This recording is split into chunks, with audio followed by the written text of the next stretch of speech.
money protected. So the purpose of this video particularly is on the protection phase. Now, if you're getting ready to retire, or you're already retired, you want to pay close attention, right? And here's why protection is so important, especially during times like this. There's three main reasons. One is just longevity.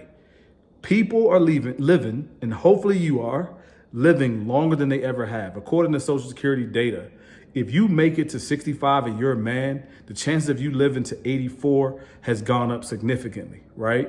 Same thing with women. If you make it to age 65, the chances of you living to 87 has gone up tremendously over the last 20 years, right? Those are the two ages that they said, if you make it past 65, more than likely you'll live to those ages. Now, that's not my data, that's Social Security data, right?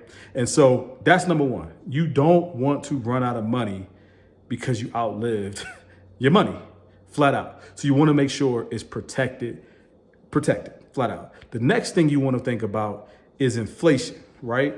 Now, inflation is important because as we've seen over the last 2 years, inflation has gone up a lot. But if you look at inflation over the last 100 years, we're looking at a 3.27% inflation rate as the time of this video, right? And so what you want to keep in mind with inflation is you want to protect it. And what I mean by protected in this particular scenario is you want to protect it from inflation, meaning it has to grow a bit. You can't have it sitting under the mattress. You can't have it just sitting in a regular savings account and thinking that's protected. You have to protect it from inflation that's creeping up on it, right? And so in that case, you have to invest in certain vehicles that one is going to protect your bottom line, so you won't go, negative 20% like we saw in 2008. And you also want to make sure it's above that 3% threshold, 3.27% threshold, so you're not losing buying power, right? So that's point number 2 when it comes to protection. Point number 3 when it comes to protection is this.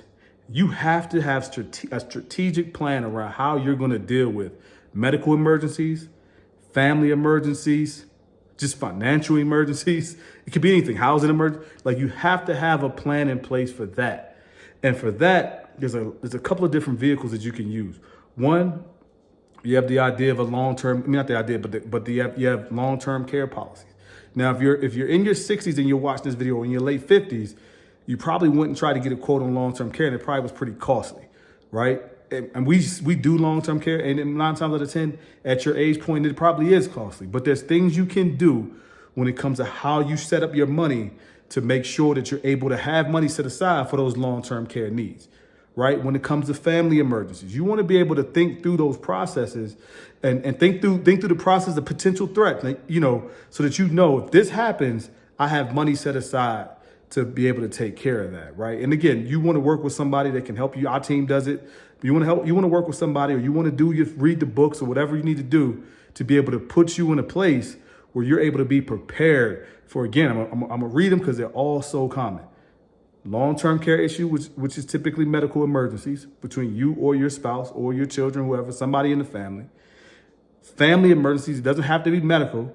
It could be anything. It could be a divorce. It could be someone dying unexpectedly and no life insurance is there. It could be a kid, getting into trouble. I mean, I've seen I had a lady the other day. She called me. We just did an IRA for her. She needed to take $60,000 out of her IRA that we just set up because her son got into some legal trouble, right? So you want to make sure you're prepared for those things.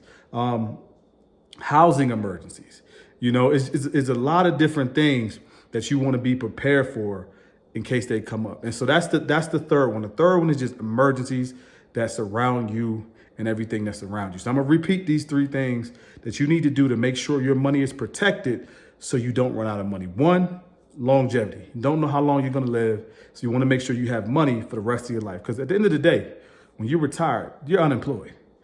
Everything you're doing now while you're working is funding your long life. So longevity is important, because if you live to your late 80s, 90s, you want to have money. And you not just have money, you don't want to run out and be depending on other people.